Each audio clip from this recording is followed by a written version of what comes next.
派的脸谱到底是怎么样去呈现？是因为侯友宜太本土，没有统的感觉，所以他跑掉。就独揽国民党，觉得不同的啊，又觉得侯友宜岁月静好的，然后又觉得国民党打民进党没有民众党给力的，就是各种原因都有。为什么小草这次有这么多是偏统派的人？新党的支持铁杆变成小草，柯文哲是墨绿，但是他吸引了好多统派的朋友，反而比较不挺侯。我接触到一些深蓝的群众，过去新党的支持者转而去支持柯文哲的，为什么？就是独揽国民党，然后投不下民进党，依照不同的程度有差异。有一个呢说要支持柯文哲，可是后来呢，当推出赵少康之后，他就归队。赵少康出来，然后这种人又长期看少康战情室，他其实是少康粉。那也有的呢不归队，虽然喜欢赵少康，但还是独揽国民党，独揽侯友宜，他就票就投给柯文哲。好了。那也有的呢，柯文哲呢，两岸关系还可以接受，这呢他就觉得整个民众党新气象，虽然以前是支持的，就还可以投下去。这些统派大佬前辈没有办法帮他们回答。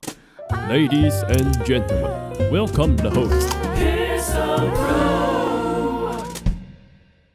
高雄就从台北下来高雄嘛，他参加开夜车回去高雄的冈山的晚会，然后呢，本来是说就是在地，然后情侣要度假，对吧？就是夫妻要度假住个民宿的，结果呢就载我回台北，好暖哦。那个应该是真的非常感谢，是年轻的还是大哥大姐？年轻的。然后呢，而且很特别的是，他以前是新党支持者哦，真的假的？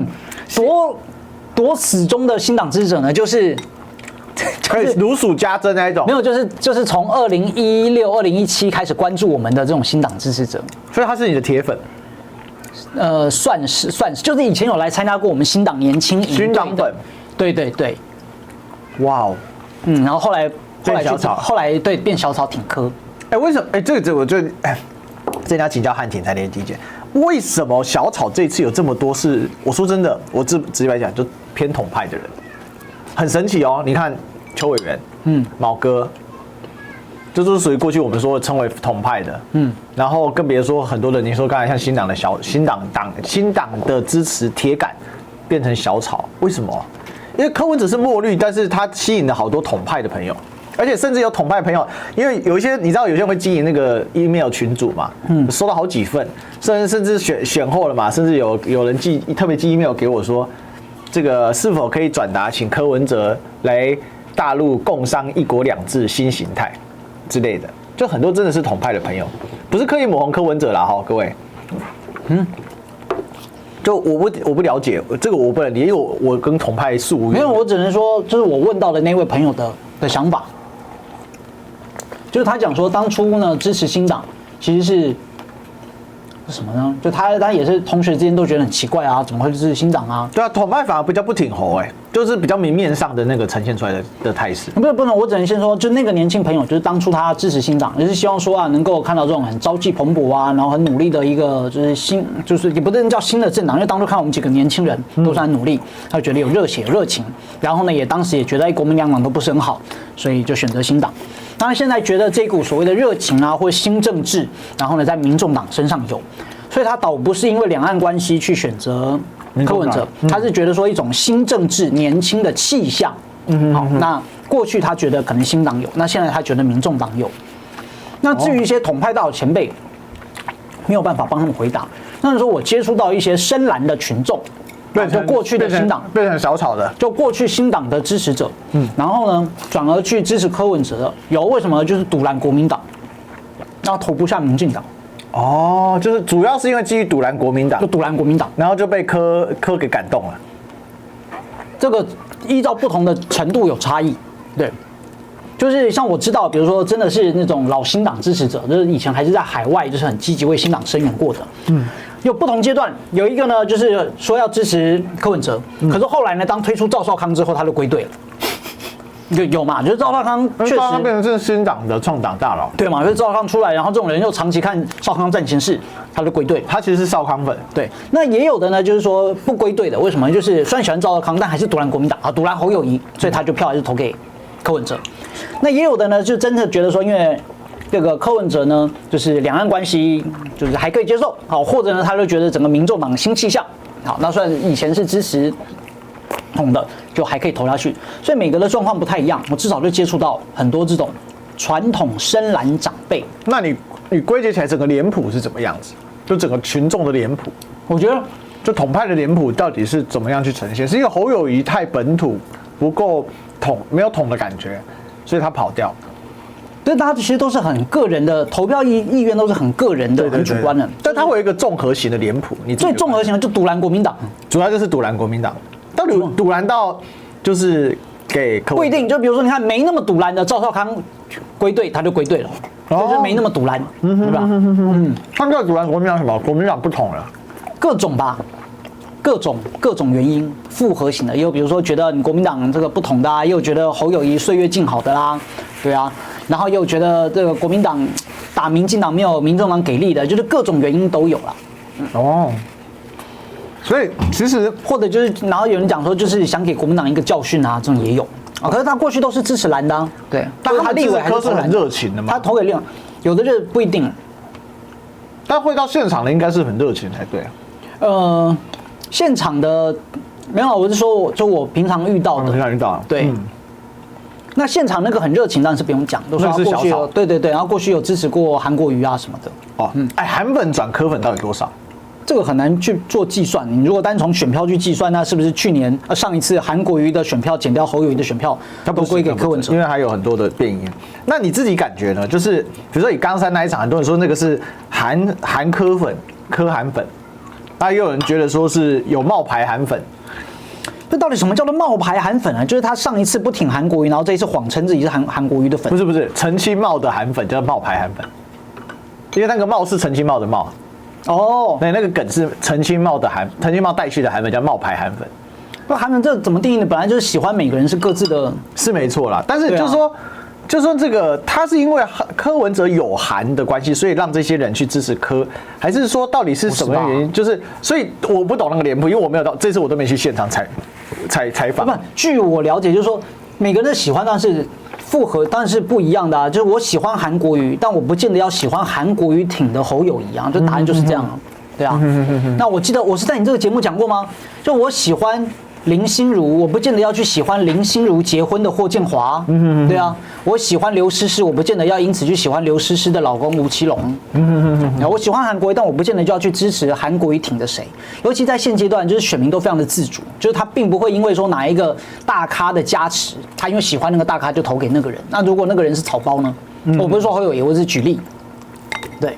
就是并不会因为说，你叫我投给我喜欢的明星，叫我投给谁，我就投给谁，不会。那当然有影响力，但是更多的选民可能更自主。我其实有观察这个现象，因为这次韩国瑜不是复出了吗？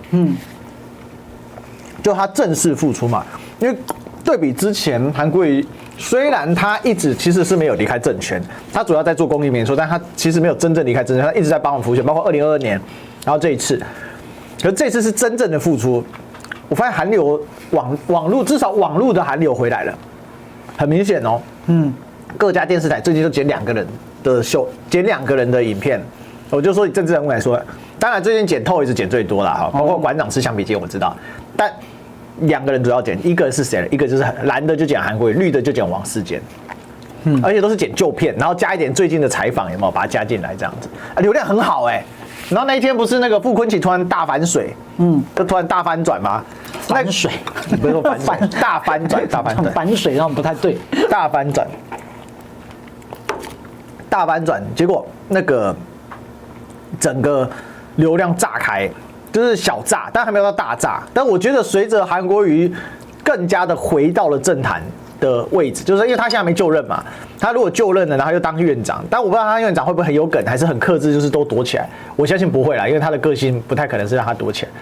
那我觉得那流量会再慢慢回来，那我觉得会唤起那些本来支持韩国瑜的那些，因为他沉潜太久，那热情消失。其实我觉得这有差，就是说为什么讲这个？因为现场的很多你刚才讲到了嘛，他支持韩国瑜，但他只是投柯文哲，不支持韩国瑜所讲的推荐的人嘛。那我觉得也跟那个热情度有差，就是因为韩国瑜离开他们有一段时间了，那随着韩国瑜又慢慢回到荧光幕前的时候，我觉得那热情被换回来之后，那个聚焦度就回来了。对，这当然会有。那其实最主要就是说，大家对于那个候选人的本人的喜爱程度最重要。比如说韩粉对吧？那如果是韩国瑜出来选，韩国瑜 PK 柯文哲，那他们当然是支持韩国瑜啊，这毋庸置疑，对吧？那或者如果是赵少康 PK 柯文哲，他们可能也会全力的去投赵少康。但是因为今天不是这2个人，那跟柯文哲就会有一部分的蓝的就转过去了，因为这就是选择上。不会去管那么多说啊，那国民党的团队比较强啊，然后或者说那未来主联合内阁啊，柯文哲当选也是用很多国民党人啊，就不会去管这个。而且更多人的投票其实是很简单单纯的一个意向选择，就不会去思考那么多。真正像我们去分析，然后或者呢是这种策略性投票的，反而是那种我们这种有在关心政治的人，那个趴数不多啦，趴数不多，其实实际上很多人的投票就是一念之间。一念之间人多数啦。其实，而且有一种投票就是我只投会赢的那个嘛，也有这种人。对，就是只有会赢的我才会想投。那这种人当他不喜欢的人上来的时候，他就不出来投票了。那比如说像这次的投票率比上次少了3%嘛，那很大程度有一部分就是这样嘛，纯西瓜，因为他就觉得生活过不好，但他过去就是只投赢的，那好吧，那大不了不投票。对啊，那你知道这个投票在台湾有时候茶余饭后嘛，你等了有赢不？那就变成一种讨论的议题。只能说我接触到的一些新党的党员，只是比较挺柯，是因为呢他们就独揽国民党。为什么新党会这么独揽国民党？各种原因吧，比如说觉得你国民党可是像我们外人的眼里面，都会觉得新党跟国民党就是一路的。不是啊，其实上因为新党也是很多人嘛，对啊，很多那有的人比较独揽国民党，那有的人就是挺国民党挺到底都有啊。比如对国民党，比如说恨铁不成钢啦，然后或者就觉得你国民党打压新党啦，然后就各种复杂的国民党情节都有啦。而且也有分，就是比如说有的人他就是具有国民党党籍的，然后到现在，对吧？